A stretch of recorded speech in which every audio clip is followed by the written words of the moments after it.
సొలొమోను పల్లకి దేవుని యొక్క సంఘానికి సాదృశ్యం. ఆ పల్లకి చేయబడిన విధానము దేవదారు యొక్క మ్రాను. ఆ దేవదారు మ్రాను మహోన్నతమైన దేవుని యొక్క వ్యక్తిత్వానికి సాదృశ్యం. ఆ పల్లకికి 4 కాళ్ళు ఉన్నాయి. ఆ 4 కాళ్ళు వెండితో తయారు చేయబడ్డాయి. ఆ వెండి నీవు నేను పాపం నుండి విమోచించబడిన దానికి గుర్తు. మనందరిని దేవుడు పాపం నుండి విమోచించి పరిశుద్ధులుగా మార్చి తన యొక్క సంఘములో ఆయన చేర్చాడు కాబట్టి మనము పాపం నుండి విమోచించబడ్డాం, నరకం నుండి తప్పించబడ్డాం, బానిసత్వం నుండి విడిపించబడ్డాం. ఈరోజు మనము స్వతంత్రత కలిగి జీవిస్తూ ఉన్నాం. దాని యొక్క పాదములు బంగారుమయములు, బంగారము పరిశుద్ధతకి గుర్తు.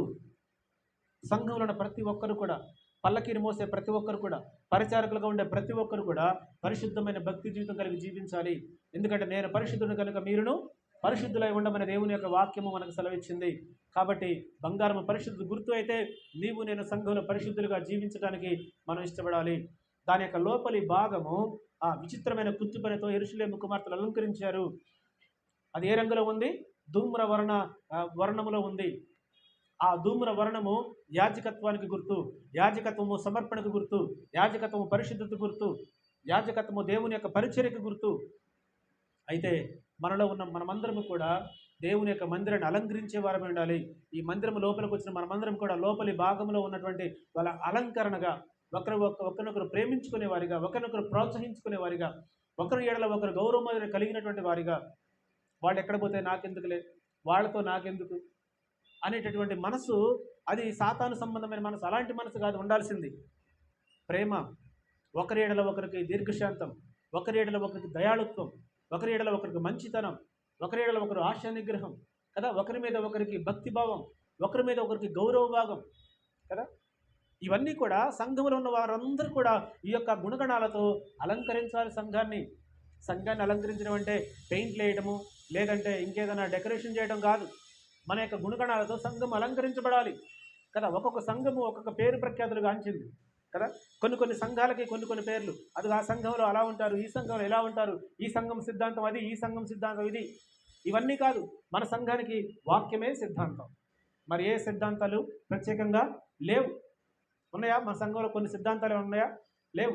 బైబిల్ సిద్ధాంతం, బైబిల్ ఏది చెప్తే అదే మన సిద్ధాంతం. దేవుడు ఏది చెప్తే అదే మన సిద్ధాంతం కదా. వేరే లోక సంబంధమైన ప్రత్యేకమైన సిద్ధాంతాలు ఇక్కడేమీ లేవు. ఏమున్నది ఇక్కడ సిద్ధాంతం అని అంటే, బైబిల్లో ఏదైతే చెప్పబడిందో అదే మనం నేర్చుకుంటున్నాం. బైబిల్ ఏదైతే బోధించిందో అదే మనం నేర్చుకుంటున్నాం కదా. విచిత్రమైన ప్రేమ కలిగిన వారై ఉండాలి. నిన్ను ద్వేషించినా నువ్వు ప్రేమించే వారై ఉండాలి. నిన్ను శపించినా శపించు వారి కొరకు ప్రేమించుడి అన్నాడు. అదే విచిత్రమైన ప్రేమ అంటే. ప్రత్యుపకారం చూసి నువ్వు ప్రేమించడానికి వీల్లేదు కదా. ప్రతిఫలం చూసి ప్రేమించేవారు కాదు సంఘ సభ్యులు అని అంటే. ప్రతిఫలం వచ్చినా రాకపోయినా నువ్వు ప్రేమించాలి. సంఘ సభ్యులు అని అంటే నీకు మేలు కలిగిన కీడు కలిగిన నువ్వు ప్రేమించాలి. నీకు కీడు చేసిన వారి విషయంలో కూడా నువ్వు ప్రేమ కలిగే ఉండాలి కదా. అది కష్టమే, కానీ యేసుక్రీస్తు చూపెట్టాడు మనకి. ఆయన మనకు మాదిరి. కష్టం ప్రభువా ఎలా అంటే అది ఆయన ఒప్పుకోడు. ఎందుకనంటే అది ఆయన చూపెట్టి నెరవేర్చాడు. ఆయన మనకు మాదిరిగా ఉన్నాడు.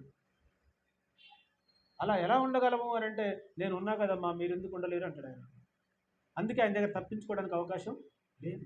వాక్యానికి లోపడాల్సిందే, దేవునికి ప్రాధాన్యత ఇవ్వాల్సిందే, దేవుని మాట అంగీకరించాల్సిందే, దేవునికి విధేయులై ఉండాల్సిందే.